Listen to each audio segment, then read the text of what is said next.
بسم الله الرحمن الرحيم الحمد لله رب العالمين وصلى الله وسلم وبارك على سيد الأولين والآخرين سيدنا محمد صلى الله عليه وسلم وآله وصحبه أجمعين. Mesdames, Messieurs, marhaba bikoum, merci de nous rejoindre sur Canal Algérie, d'être au rendez-vous de votre émission Avis religieux par l'occasion du mois du Carême, Shahr Ramadan al-Fadil. Nous souhaitons que Allah Azza wa Jalla accepte nos œuvres, nos prières, notre jeûne dans ce mois où les récompenses se doublent. Ce qu'il va, Dr Touhri va nous le dire et nous le détailler, les vertus de ce mois et tout ce qui est lié au mois de Ramadan. Et par l'occasion, j'ai l'honneur et le plaisir d'accueillir avec moi Dr Boualem Touhri, enseignant à l'université Abdelrahman Mira de Bijaya. Dr Marhaba bik. Allah yassalmik. Wa Ramadan Karim. Taqabbal Allahu minna wa minkum ajma'in. Avant de commencer le débat, que dire par l'occasion de ce mois du Ramadan à nos chers téléspectateurs? Bismillah, wassalatu wassalamu ala rasulillah. وعلى آله وصحبه ومن والاه ومن تبع هداه إلى يوم أن نلقى الله رب العالمين. Chers frères et sœurs, salam alaikum wa rahmatullahi ta'ala wa barakatuh.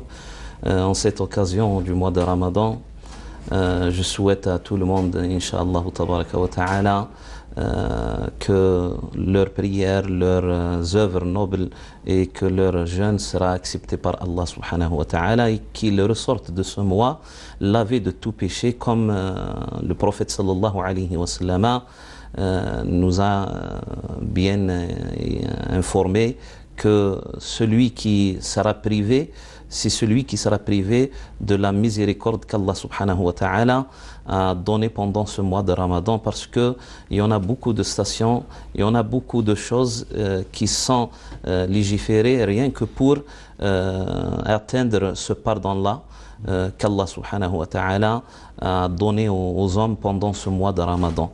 Ramadan ila Ramadan kaffaratun lima baynahuma. من صام رمضان إيمانا واحتسابا غفر له ما تقدم من ذنبه. من قام رمضان إيمانا واحتسابا غفر له ما تقدم من ذنبه. من قام ليلة القدر إيمانا واحتسابا غفر له ما تقدم من ذنبه. Et puis ce Ramadan aussi, le prophète alayhi salatu wassalam l'a décomposé en trois parties. La première partie, la partie de la miséricorde, rahma. La deuxième partie, c'est la partie du pardon, wa awsatuhu maghfira. Et la dernière partie, c'est la partie de l'itq min an-nar, c'est-à-dire qu'Allah subhanahu wa ta'ala va laver son serviteur de tout péché, et s'il trouve peut-être la mort à la fin du mois de Ramadan, il sera épargné de ceux qui seront épargnés de rentrer bien sûr en enfer, et le paradis lui sera attribué directement. Alors cette occasion est une occasion à saisir et à ne pas délaisser, qu'Allah subhanahu wa ta'ala nous guide vers le droit chemin, vers les œuvres nobles, et surtout il y a 3 ou 4 œuvres qu'on doit en quelque sorte y insister là-dessus. La première des choses, c'est de jeûner convenablement, bien sûr, avec un jeûne complet, le jeûne de tous les organes, de l'œil, de la langue, des mains, des pieds, des oreilles, hashakum, etc., de l'ouïe, tout ce qui est lié au comportement qui est noble à observer. C'est-à-dire ne pas mentir, ne pas hausser sa voix, ne pas tomber dans les litiges entre autres, etc. Et préserver aussi sa vue de tout ce qui est illicite qu'Allah subhanahu wa ta'ala a interdit, et tout ce qui suit. La deuxième des choses, c'est de redoubler d'efforts concernant la charité, concernant le don de la bienfaisance, la charité, sadaqa, Le prophète alayhi salatu wassalam était de ceux qui donnaient beaucoup, bien sûr, tout le long de l'année. Mais lorsque Ramadan arrive, il redouble. Et puis quand les 10 derniers jours arrivent, il redouble encore. يقول عبد الله بن عباس فإذا دخل العشر الأواخر كان كالريح المرسلة. C'est-à-dire qu'il ne laisse à peu près rien à la maison, mais il sort tout en charité. La troisième des choses, c'est la récitation du Coran. La récitation du Coran, parce que le prophète alayhi salatu wassalam faisait ça pendant le mois de Ramadan. Et Abdullah ibn Abbas aussi racontait que Jibril alayhi salam venait chaque Ramadan pour faire réviser le prophète sallallahu alayhi wa sallam ce qui a été révélé du Coran jusqu'à ce Ramadan-là. Et lorsque c'était le dernier Ramadan qu'a vécu le prophète sallallahu alayhi wa sallam, il lui a fait réviser le Coran 2 fois. ختم القرآن عليه الصلاة والسلام في رمضان مرتين راجعه مرتين. Et la dernière des choses, et puis on rentre dans la législation, si vous voulez, de la jurisprudence concernant le mois du carême, le jeûne. La dernière chose, c'est d'essayer de ne pas rater Tarawih. Voilà. Je dis bien d'essayer parce qu'il y en a ceux qui auront peut-être des empêchements, etc. Mais au moins les 10 derniers jours pour ne pas rater la nuit de l'Qadr, Laylat al-Qadr, de la noblesse, si vous voulez, de la valeur, du destin, etc. Voilà, la nuit du destin. Parce que ça équivaut l'adoration de plus de 1000 mois, c'est-à-dire toute une vie. Si Allah subhanahu wa ta'ala, bien sûr, l'accepte de vous. Ça ressemble, si vous permettez, si vous êtes d'accord, ça ressemble au coefficient lors des examens. Là où il y a une matière où le coefficient est élevé, on se concentre. Voilà, c'est ça. Les matières essentielles. Plus d'efforts parce que le coefficient est élevé. Très bien. Donc les œuvres pendant Ramadan, c'est comme si le coefficient est très élevé. Oui, c'est ça. Donc, et d'ailleurs, il y a une exception donnée à ce mois, une faveur, si vous voulez. C'est que le prophète alayhi salatu wassalam nous a dit dans un propos من أدى فيه خصلة من خصال الخير كان كمن أدى الفريضة فيما سواه ومن أدى فيه الفريضة كان كمن أدى 70 فريضة فيما سواه. C'est-à-dire toute œuvre noble qui n'est pas obligatoire est considéré comme étant obligatoire. C'est-à-dire, si je donne une sadaqa, ça sera récompensé comme étant une zakat. Pas sa récompense. Si je fais une umrah, et d'ailleurs, umratun fi Ramadan ka hajja, et dans un autre propos, ka hajjatin ma'i, c'est-à-dire avec le prophète sallallahu alayhi wa sallam. Alors, toute œuvre noble est considérée comme étant une obligation, farida. Et toute obligation est bien sûr doublé par 70. الحسنة ب10 إلى 100 إلى 700. Et après, le prophète alayhi salam dit وَيُضَاعِفُ اللَّهُ لِمَنْ يَشَاءُ. Donc il faut en profiter. Il faut en profiter. Lillahi, comme il y a un propos aussi qui parle de ça, Lillahi fi dahrihi nafahat, ou inna lillahi fi dahrihi la nafahatin fata'arradu li nafahatih. C'est-à-dire qu'il y a des moments comme ça considérer qu'on doit c'est-à-dire prendre et saisir et ne pas les rater parce qu'il y en a des faveurs qu'Allah subhanahu wa ta'ala a attribuées à ces moments-là. Il faut être apte à prendre cette faveur-là et à la saisir. Profiter, c'est-à-dire du moment que personne ne peut savoir s'il sera parmi les vivants l'année prochaine, oui, bien sûr. Prochaine. Ouais. Donc c'est... Et d'ailleurs, pour l'importance de ce mois chez les premiers musulmans, quand je dis les premiers musulmans, c'est-à-dire les compagnons du prophète, sallallahu alayhi wa sallam, Ubay ibn Ka'b disait, il y a 6 mois pendant l'année où on dit Allahumma ballighna Ramadan, Allahumma ballighna Ramadan, pour que nous soyons vivants, c'est-à-dire lorsque Ramadan arrive. Et puis après Ramadan, il y a les 6 mois après, là où nous implorons Allah subhanahu wa ta'ala qu'il nous accepte ce que nous avons donné comme œuvre noble pendant le mois de Ramadan. D'accord. Pour le débat, comme à l'accoutumée, nous vous l'avons dit déjà, que nous choisissons le thème Bien du sûr. petit débat à sûr. partir des questions fréquentes. Bien Et comme sûr. c'est le Ramadan, souvent on nous pose des questions sur les actes qui annulent le jeûne. Est-ce que cet acte annule pas? Qu'est-ce qui m'est permis de faire pendant le jeûne? Donc, on va parler, avant d'entamer les questions de nos chers téléspectateurs, avant, nous parlons des choses, des actes qui annulent, qui rendent invalident. le jeûne invalide, oui. Oui, le jeûne. Bon, docteur, qu'est-ce qui annule? D'accord. Il y a, Le Maître jeûne. Bigari, il y a 2 sortes de choses qui annulent le jeûne par leur effet, c'est-à-dire ce qui vient après, l'athar, al-waqi'.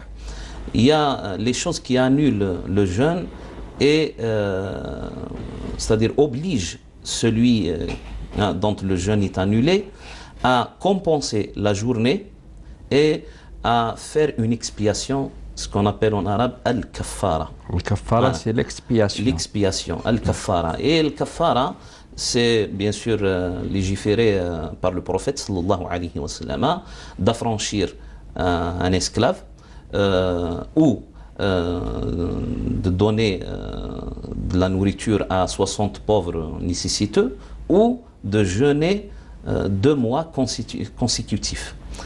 Et dans notre école juridique malikite, on a le choix. C'est-à-dire, il n'y a pas un ordre à observer. Si ce n'est pas ça, tu vas... On est au choix. L'autre alternative. Mais on est devant un choix. C'est-à-dire, on choisit, bien sûr, maintenant, il n'y a plus d'esclaves à franchir. Alhamdoulilah, ala kulli hal.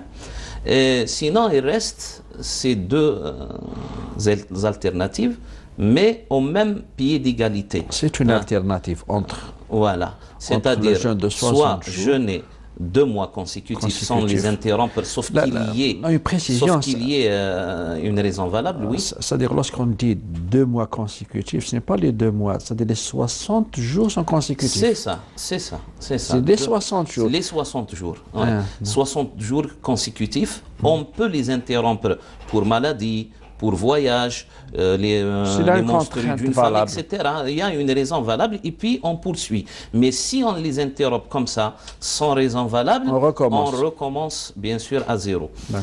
Sinon, bien sûr, on a aussi le choix de nourrir 60 pauvres ou bien sûr 60 nécessiteux.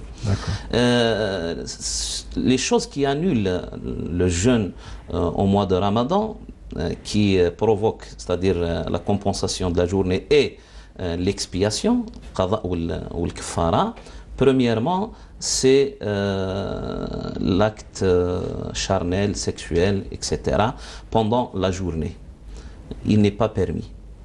La deuxième des choses, c'est de manger ou de boire sans qu'il y ait une raison valable qui nous permet ça. C'est-à-dire être voyageur ou malade, etc. Et on le fait exprès. Et on le fait exprès. Ce n'est pas par oubli ou Très bien.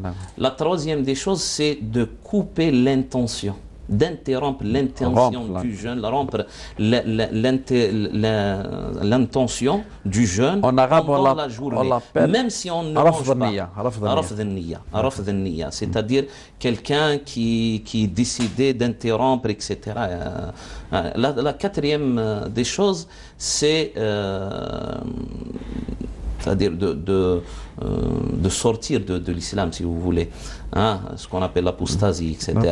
L'apostasie, ridda, parce que ça annule tout, ça annule l'islam, et puis si ça annule l'islam, ça annule bien sûr la chose qui compose cet islam-là. L'un des piliers de l'islam, c'est renier le sa jeûne foi, du mois de c'est-à-dire. Renier sa foi. Renier sa foi. Voilà. Et puis, bien sûr, si on retourne, on a besoin de se repentir. Il y a une autre démarche. Voilà, une autre démarche pour y entrer et embrasser l'islam de nouveau. Et bien sûr, on est demandé de faire la compensation de la journée et bien sûr, en plus de ça, l'expiation, le kafara. Et la cinquième chose, c'est de provoquer, voilà, là, il faut être précis, hein, de provoquer, hachakoum, le vomissement. Voilà, Vomissement. voilà. Et il y a un retour de quelque chose de ce vomi-là au sein du ventre. C'est-à-dire avoir provoqué exprès voilà, le vomi. Et puis il y a quelque chose qui retourne. Là aussi. Qui arrive à l'estomac. Voilà. Et puis il y a aussi quelque chose qui est lié à une exagération où le prophète sallallahu alayhi wa sallam nous a un petit peu éclairé pour ne pas y tomber. Quand on lave, c'est-à-dire notre bouche, etc., ou sinon on prend notre douche, hein, le prophète alayhi sallam, même si on aspire l'eau avec le nez, voilà, lors des ablutions. Voilà, il faut pas exagérer. Oui. Si on a l'intention déjà d'exagérer, et puis il y a quelque chose qui rentre au sein du ventre, on assume. Il faut qu'on assume ça. Et d'ailleurs, on est au mois de juin, la saison estivale, etc. Il y en a beaucoup de gens qui veulent nager. Et là, on leur dit, eh ben, assumez vos responsabilités s'il y a quelque chose qui peut rentrer au sein du ventre. Parce que là-dessus, il n'est pas évident de dire je peux nager sans qu'il y ait une goutte d'eau qui entre. Non, on ne peut pas s'assurer ça. Ce n'est pas évident. Par les oreilles ou par le nez, même par la bouche, etc. On ne peut pas être sûr de soi-même à ce point, vous voulez. Le prophète sallallahu alayhi wa sallam, quand il a enseigné le wudu, les ablutions à un compagnon, il lui dit فإذا استنشقت وتمضمضت أو فإذا تمضمضت واستنشقت فبالغ إلا أن تكون صائما. Tu rinçages la bouche. Voilà, quand tu fais le rinçage de la bouche ou tu aspires l'eau par ton nez, tu peux exagérer, hein, mais n'exagère pas lorsque tu es en observation du jeûne. Voilà. Il ne faut pas exagérer dans ce cas-là. Alors, on a fait le tour à peu près concernant les choses qui peuvent annuler ce siyam, ce jeûne. Et on rajoute, lorsque quelqu'un, par inintention, bien sûr, sans se rendre compte, avec oubli, il mange. Ou avec, c'est-à-dire faute aussi, il mange. C'est-à-dire, on va dire, à peu près, il a dhanna, yani, hein, il a douté peut-être il croit, il croit, puis il s'aperçoit que ce n'est pas le temps. Ouais. Et puis il s'aperçoit, voilà, il a mangé après le fajr, et puis il s'aperçoit, hein, c'est un exemple là, il s'aperçoit qu'il a fait une erreur, qu'il a fait une faute. Là, il doit s'abstenir de manger, de boire, et bien sûr, il doit observer son jeûne jusqu'au coucher du soleil. Hein? Il va le refaire, bien sûr. Pour préserver Hurmat Ramadan. Barakallahu fik. Si on mange par oubli, on boit par oubli, c'est-à-dire. Ça arrive. Ça arrive. Surtout les premiers jours du mois de Ramadan. Ça arrive. Il faut s'abstenir lorsque on s'aperçoit. D'accord. Il ne faut pas se dire, ben là, je vais compenser cette journée, il est rompu, etc. Alors je vais manger à ma faim.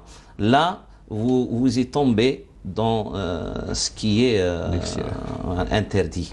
Voilà. Il faut rajouter encore ça, c'est-à-dire الأكل أو الشرب عمدا بعد الإفطار نسيانا أو خطأ.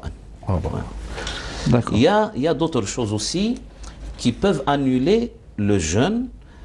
Et c'est-à-dire le jeûneur ne sera demandé que par, c'est-à-dire le fait de compenser cette journée-là, de compenser la journée seulement. La première des choses, c'est de manger ou de boire, etc., avec une raison valable, c'est-à-dire être malade, être en voyage, etc. Voilà. Et la deuxième des choses, c'est dans notre école juridique malikite, c'est de manger ou de boire par oubli, hein, ou par erreur. On doit rembourser avec, bien sûr, l'observation du jeûne jusqu'à la fin de la journée. La troisième des choses, c'est de provoquer, je dirais bien, de provoquer l'éjaculation du mani, du sperme, voilà, même avec soi-même, c'est-à-dire sans qu'il y ait un rapport entre les deux maris. La quatrième des choses, c'est de faire parvenir quelque chose jusqu'au ventre par les voies, soit que ce soit la voie orale, c'est-à-dire comme un médicament, je sais bien, peut-être une goutte par le nez, hein, même une goutte par les oreilles, parce qu'il y a une petite relation. On a interrogé quelques médecins qui nous ont éclairé sur ce sujet-là. Mais concernant les yeux, c'est pas un problème parce qu'il n'y a pas vraiment un lien direct avec la gorge. Mais si ça concerne les gouttes, les gouttes nasales, ou c'est-à-dire par les oreilles, hein, ou bien sûr par la bouche, ou par aussi les membres qu'on appelle, bon, je vais le trouver, c'est-à-dire min charge ou le farj, ce qui concerne peut-être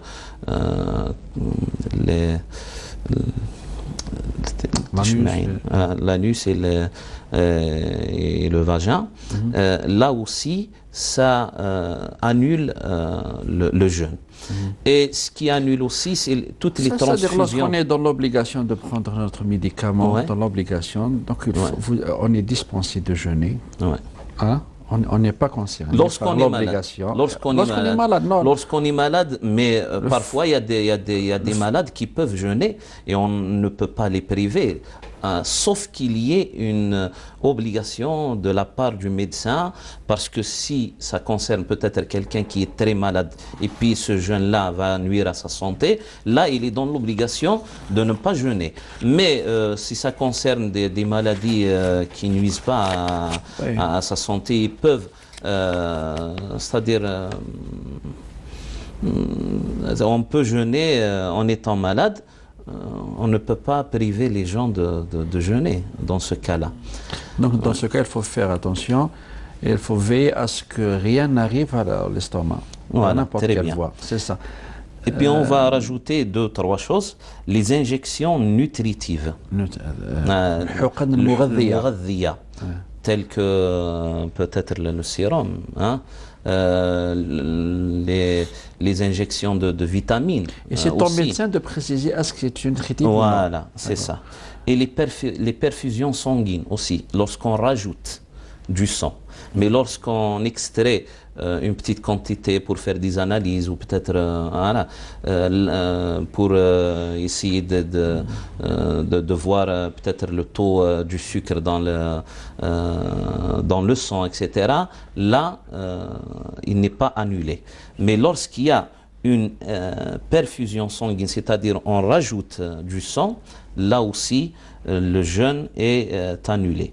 Et on va rajouter aussi le vomi provoqué volontairement. On en a parlé pour les choses qui annulent le jeûne, et c'est-à-dire qui obligent le jeûneur à rembourser ou à compenser, à faire l'expiation lorsqu'il y a un retournement.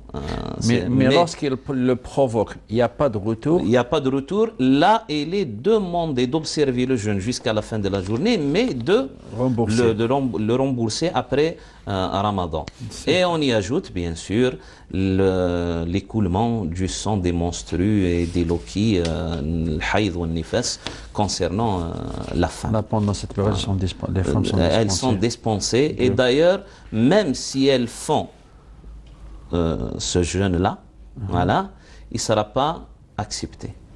من شروط الوجوب وشروط الصحة شروط الوجوب وشروط الصحة en même temps. Une toute petite précision, les gens qui ont des difficultés respiratoires et qui sont dans le de prendre la des pompe, pulvérisants, des pompes, etc. Ça n'annule pas. Ça n'annule pas si ça concerne, c'est-à-dire un médicament qui est gazeux. Non, c'est la pompe. C'est la pompe. La pompe, voilà. Mais s'il y a un liquide comme ça, qu'on peut sentir, c'est-à-dire dans la gorge, là, bien sûr, c'est... Non, la pompe connue, utilisée par les... Elle n'annule pas le jeûne, Inch'Allah. Et la semaine prochaine, Inch'Allah, nous entamons le thème des gens qui sont dispensés du jeûne. Oui, et puis tout ce qu'on peut considérer comme étant par tradition, parce qu'il y en a beaucoup de gens qui en parlent, hein, faire du gel, mettre du gel, peut-être de l'huile sur la tête, mettre un médicament, un pansement, une pommade sur la peau, etc. Une application, etc. Ça n'annule pas. Ça n'annule pas. Même, c'est-à-dire sentir une fleur, mettre du parfum, déodorant, etc. Le dentifrice n'annule pas. Il ne n'annule pas. Mais il faut faire attention. Si on fait attention, parce que si on fait, c'est-à-dire le rinçage de la bouche pendant la journée, et puis il y a quelque chose qui entre, là, on est demandé de compenser la journée. Des ablutions. C'est la même chose. Lors du rinçage de la bouche, je n'exagère pas. Très bien. Même lorsque je me lave les dents. Ouais. Voilà. Il ne faut pas exagérer. Nous entamons les questions de... Inch'Allah. Inch'Allah. Chers téléspectateurs, la première question. J'ai fait un nadr que si Allah me donne une fille, je vais donner en charité un veau. Un veau. Et puis après que mon vœu a été réalisé, alhamdoulilah, j'ai donné 3 moutons pour l'Aïd al-Kbir à mes proches nécessiteux. Est-ce que je peux considérer que mon nadr a été effectué par ces 3 moutons car leur valeur est équivalente à la valeur d'un veau? Malheureusement, non. Parce que vous avez précisé le nadr, le veau. Si vous avez parlé d'une somme ou je ne sais pas quoi, on peut faire cette équivalence-là. Mais si vous avez précisé ce vœu-là, ce nadr-là, et c'est-à-dire ce pacte-là entre vous et Allah subhanahu wa ta'ala, il faut le faire de la manière dont vous l'avez prononcé, avec laquelle vous l'avez prononcé. Parce qu'un nadr nusuk, ça relève du rituel. Voilà. Lorsque vous faites un nadr, c'est-à-dire que vous vous obligez à le faire. C'est comme la prière du Dhuhr, l'Asr, etc., ou le jeûne du mois de Ramadan, c'est-à-dire ça a le même qualificatif. Et parce qu'elle a donné des détails lors du nadr, donc il faut qu'elle se conforme. Voilà, il faut se conformer à ce nadr, et puis il faut le faire, hein, il faut le faire. Parce que Allah subhanahu wa ta'ala, lorsqu'il a évoqué quelques signes, si vous voulez, de ceux qui vont rentrer au paradis, il a dit yufuna bin nadri wa yakhafuna yawman kana sharruhu mustatira, c'est-à-dire qu'ils appliquent leur nadr, leur promesse, hein, entre eux et Allah subhanahu wa ta'ala. Voilà. Oui, ça coûte, mais une petite jolie fille volatile. Allah yibarak. Et puis Allah subhanahu wa ta'ala va accepter les 3 moutons aussi, hein, c'est-à-dire c'est un surplus, si vous voulez, de récompense que vous allez recevoir le jour de la résurrection, Inch'Allah.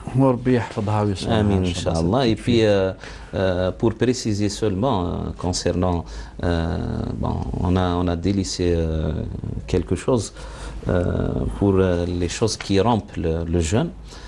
Ça peut arriver, hein. Bon, ça peut arriver.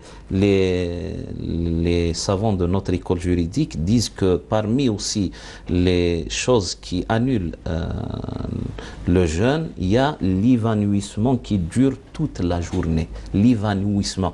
Il parle de l'évanouissement, mais dormir aussi toute la journée sans être éveillé, au moins une petite durée, néanmoins, je sais pas, 5 minutes, 10 minutes, etc.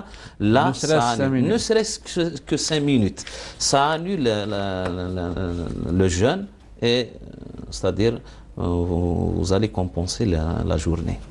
Hein, si vous n'êtes pas éveillé pendant toute la journée, on parle de toute la journée, c'est-à-dire du Fajr jusqu'au Maghrib.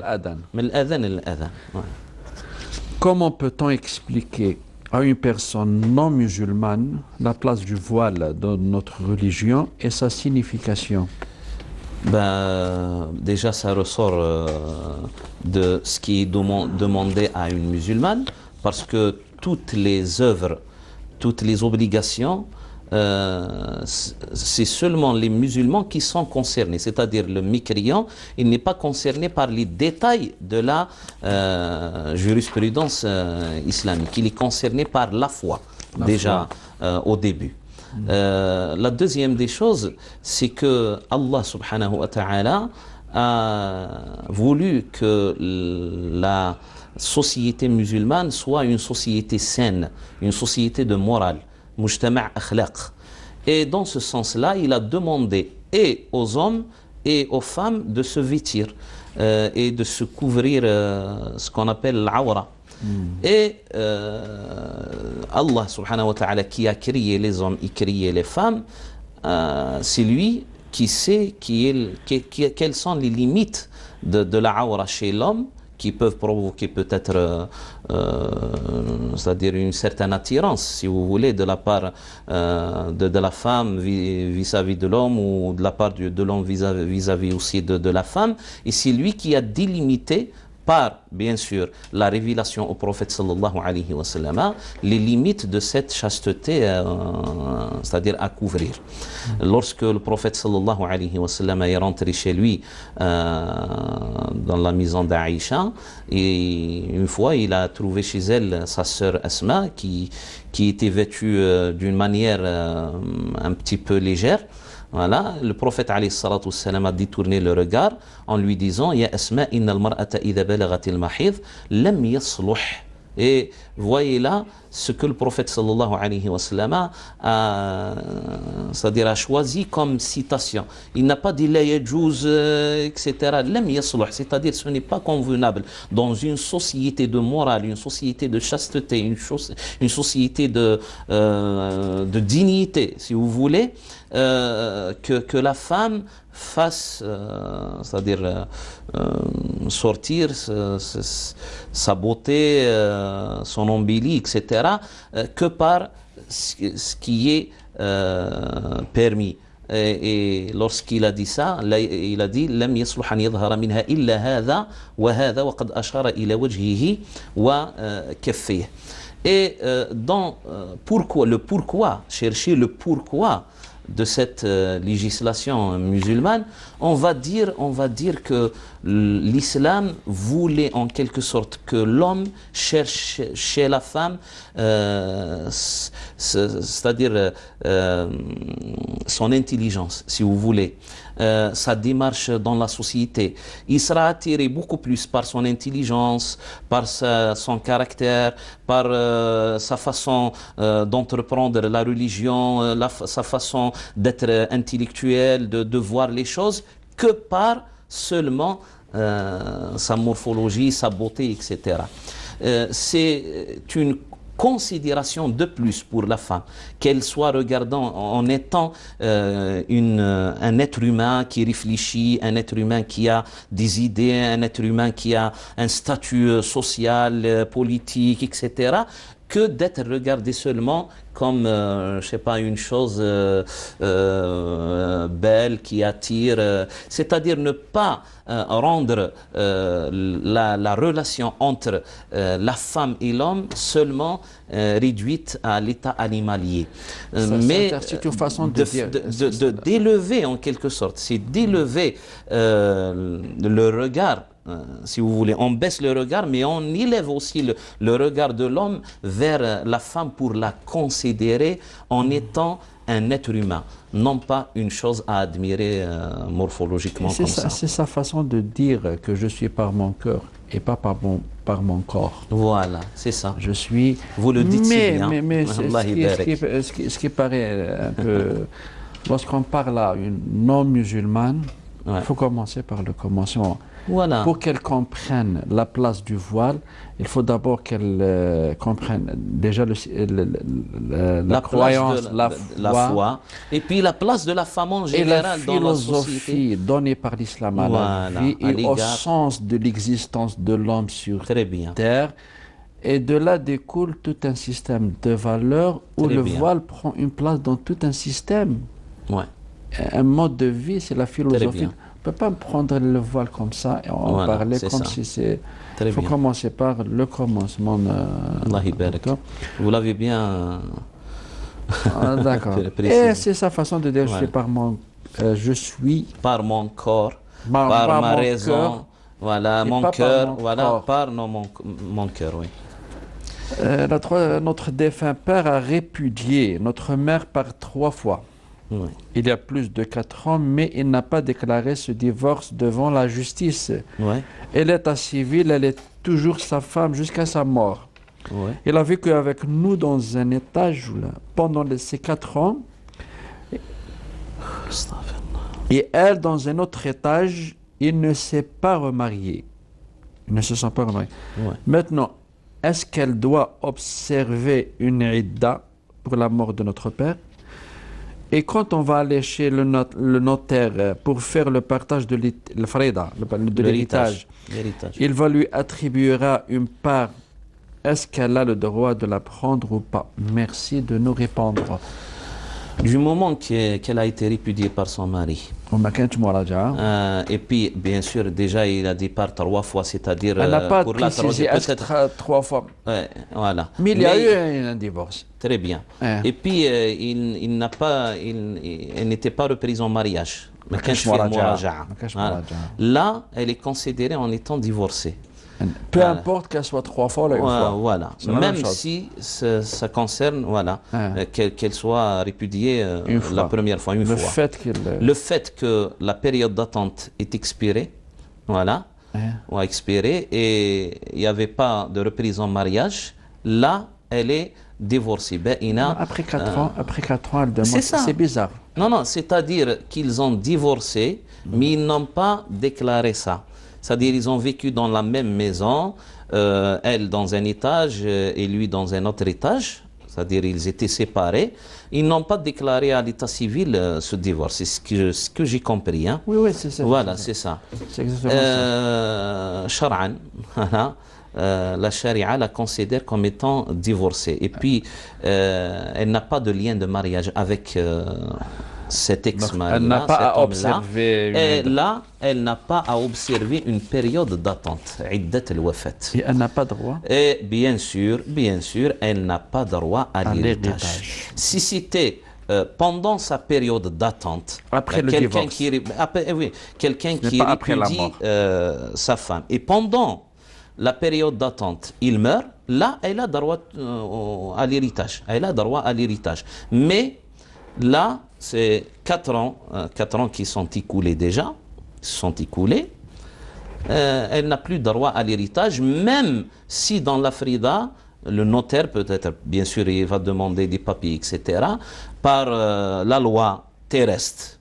Peut-être qu'elle aura ce droit parce qu'il n'y a pas de divorce déclaré. Voilà. Mais elle ne doit pas prendre cette part-là parce que ça ne lui revient pas. Voilà. C'est bien. Je suis en hijab. Il y a un prétendant en mariage qui va venir chez nous dans quelques jours dès que mon père lui donnera sa réponse. Oui, Est-ce que je peux ôter mon hijab, khimar, oui. plus précisément, devant ce prétendant en mariage lorsqu'il va venir et à chaque fois aussi qu'il nous rende visite? Là, il y a deux questions. Voilà. Pour la première question, oui, c'est permis. Dans toutes les écoles juridiques sunnites, c'est permis de doter son khimar devant c'est-à-dire le prétendant, le prétendant au mariage. C'est de son droit, et d'ailleurs le prophète sallallahu alayhi wa sallam a ordonné à un de ses compagnons, où il lui a conseillé d'aller voir sa fiancée pour consolider en quelque sorte les liens, hein, c'est ça. Il lui a dit idhab wanzur, c'est-à-dire tu peux la voir, concernant tu peux la voir, parce que la plupart des femmes au temps du prophète sallallahu alayhi wa sallam, elles ne mettaient pas l'ajar, et d'ailleurs même c'est-à-dire au hajj, c'est interdit de faire l'ajar, niqab, etc. Alors ça ne concerne pas la vue vis-à-vis du visage, mais ça concerne autre chose, peut-être les cheveux qui sont cachés par le khimar. Et d'ailleurs, le khimar a été cité dans le Coran. Alors, c'est permis d'enlever son khimar devant le prétendant en mariage, mais ça concerne que la première fois lorsqu'il vient vous demander en mariage. C'est-à-dire s'il vous rend visite, je sais pas, chaque semaine ou chaque occasion, etc. Là, vous n'êtes pas encore sa femme. Il faut se couvrir devant lui jusqu'à ce qu'il y ait acte de mariage. Là, s'il y a acte de mariage, le fatiha, on va dire le fatiha, ou acte civil, etc., là, ils sont considérés mariés, voilà, c'est le mari et femme, épouse, époux et épouse. Mais si ça concerne la période, ce qu'on appelle, nous, la période des fiançailles, c'est-à-dire la période pour se connaître, échanger des idées, etc., là, c'est permis pour le premier jour seulement. Et il est toujours considéré comme étant étranger. Voilà. La khalwa, la kshaf, wala ay shay akhar. Bon, je suis une jeune femme de 21 ans, mariée avec 2 enfants, la plus jeune a 8 mois. Je suis porteuse d'un stérilet, toujours bien réglé depuis le 18 avril, je n'ai plus de règles et donc au retard actuel d'1 semaine. J'ai des soucis suite à mon accouchement. Oui. Des soucis restent d'anémie et tension. Oui. Je devrais être et cette précision, bien sûr, est d'importance. Hein. Oui, oui. Bon, c'est mal formulé, mais oui, donc elle souffre d'anémie et tension, d'après ce que j'ai. Voilà, elle souffre de... Je devrais être enceinte de quelques semaines, semaines à peine. Je voudrais alors savoir si nous pouvons décider d'avorter. Est-il autorisé? Merci. Là, ça reste à votre médecin spécialiste en matière de prendre, c'est-à-dire la décision, s'il y a un danger qui si guette, ça menace la vie de la mère. Voilà, si ça menace c'est la seule raison votre pour vie. Avorter. C'est la seule raison pour avorter. Et lorsque vous dites que vous avez des soucis concernant l'anémie, la tension, etc., c'est au médecin de juger en quelque sorte ces soucis-là. Hein? Est-ce que peut-être ça nuit vraiment à votre santé, peut-être ça va mener peut-être à une mort. Dans ce cas, vous pouvez avorter? Bien sûr. Sinon, c'est à lui d'en juger aussi si vous pouvez continuer cette grossesse-là sans qu'il y ait des effets secondaires qui nuiront à votre santé. Il faut avoir l'avis du médecin. S'il dit vous pouvez continuer cette grossesse, il est interdit alors d'avorter. Et on rappelle toujours la règle donné par nos jurisconsultes, Ouais. Tabibou ka Mouftik, Ouais. votre médecin et votre Moufti. Donc Très bien. c'est- J'ai pris ma nièce, la fille de ma sœur, Ouais. à ma charge depuis le décès de sa mère alors qu'elle avait 2 ans. Son père s'est remarié, il a eu des enfants. Il vient rarement chez moi pour la voir, sa fille.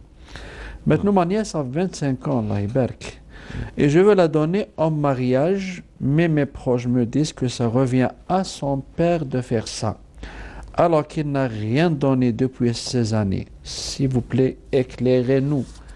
Malgré, mais c'est son père. Voilà, C'est son c'est-à-dire c'est son père qui est son tuteur légal. Légal, voilà. Mais lorsqu'il y a litige, si bien sûr, c'est-à-dire il y a une bonne entente entre vous, voilà, et que vous la donnez en mariage, bien sûr que ça soit pas à son insu, mais c'est-à-dire avec c'est-à-dire une sorte de procuration, si vous voulez. C'est-à-dire, vous lui dites, qu'est-ce que vous dites que si je donne votre fille en mariage, etc., je vais la marier, etc. Et il vous dit oui, faites hein, de la sorte que vous voulez, etc. Il vous autorise. Il vous autorise. Là, il vous a délégué voilà, cette tutelle-là, al-walaya. Il vous a délégué cette tutelle. Là, il n'y a pas de problème. Là, elle devient wakil. Ouais. Mais si il y a en quelque sorte même un petit refus comme ça, hein, si vous voyez une obstruction ou je sais pas quoi, un mécontentement, vous n'avez pas le droit de la donner en mariage. Parce que le tuteur légal, c'est le fils de la femme si elle est déjà mariée, elle a un enfant qui est adulte. Et puis, en deuxième lieu, c'est son père. En troisième lieu, c'est son frère, hein, qu'il soit bien sûr adulte, apte à comprendre, c'est-à-dire les relations sociales, etc. Et s'il n'y a pas le frère, c'est le grand-père paternel, et puis c'est l'oncle paternel, et le fils de l'oncle paternel, et ça suit comme ça, jusqu'à ce qu'il n'y ait plus de proches, c'est-à-dire de proches de la partie de son père. Hein. Et puis vient le kafil. Là, c'est un kafil. On ne va pas dire son oncle, parce que l'oncle, c'est-à-dire maternel, n'est jamais tuteur. Mais c'est-à-dire il s'habille de cette qualification d'être tuteur lorsqu'il est kafil, c'est-à-dire c'est lui qui a pris en charge. C'est le cas. Voilà, c'est le cas. Il a pris en charge cette fille-là. Mais une précision, Voilà. même s'il n'y ait pas litige, dans des cas rares, Ouais. heureusement, lorsque le père qui délaisse et n'a pas le sens de responsabilité, Mais il peut nuire à c'est au juge d'en juger dans ce cas-là. Donc il y a voilà. Là, lorsqu'il y a litige, et puis il y a en quelque sorte quelqu'un qui a failli à sa mission de père, de tuteur, il était démissionnaire toute sa vie. Parfois par vengeance, lorsque la mère est en vie pour venger. Barakallahu fik. Il y a des choses. Et là, le prophète sallallahu alayhi wa sallam nous a donné une autre alternative lorsqu'il a dit la nikaha illa bi waliyin wa shahiday adl. C'est-à-dire lorsqu'il y a litige, c'est au juge c'est-à-dire de trancher dans ce cas-là. C'est-à-dire il va voir, peut-être il va désigner ou peut-être il va la faire marier par c'est-à-dire un ordre. Et ça donne une valeur juridique. Directement juridique. D'accord. Ouais. Une dernière apparemment question, une petite question. Une personne musulmane qui fait la prière, peut-elle faire al-Fatiha pour deux personnes qui veulent se marier? Bon, dans notre société, la tradition, c'est que c'est un imam. C'est un imam, pourquoi? Parce que déjà, c'est un homme de foi, de savoir, de sagesse, et c'est un chef, si vous voulez, un chef religieux. par tradition, on a toujours recours à cet imam-là. Mais ça peut se faire lorsqu'il y a... C'est pas quelqu'un qui fait la prière, non. C'est quelqu'un qui connaît toute la législation, si vous voulez, concernant le mariage. Voilà, parce que quelqu'un qui fait le Fatiha, il doit d'abord demander est-ce qu'il y a un lien parental entre les deux, est-ce pour la dot, etc. Les piliers, tout ce qui est lié à la législation concernant le mariage, lorsqu'il est connaisseur, alhamdoulilah, pour ça, il est préférable qu'il soit un imam, ce mariage, un spécialiste. D'accord, docteur Djouri, nous arrivons au terme de cette émission. Merci pour toutes vos réponses. Inch'Allah. Mesdames, Messieurs, merci pour votre attention. صحة فطوركم وصحة سحوركم وصيامكم وتقبل الله منكم الصيام والقيام. D'ici la semaine prochaine, أستودعكم الله الذي لا تضيع ودائعه. السلام عليكم ورحمة الله وبركاته. وعليكم السلام ورحمة الله.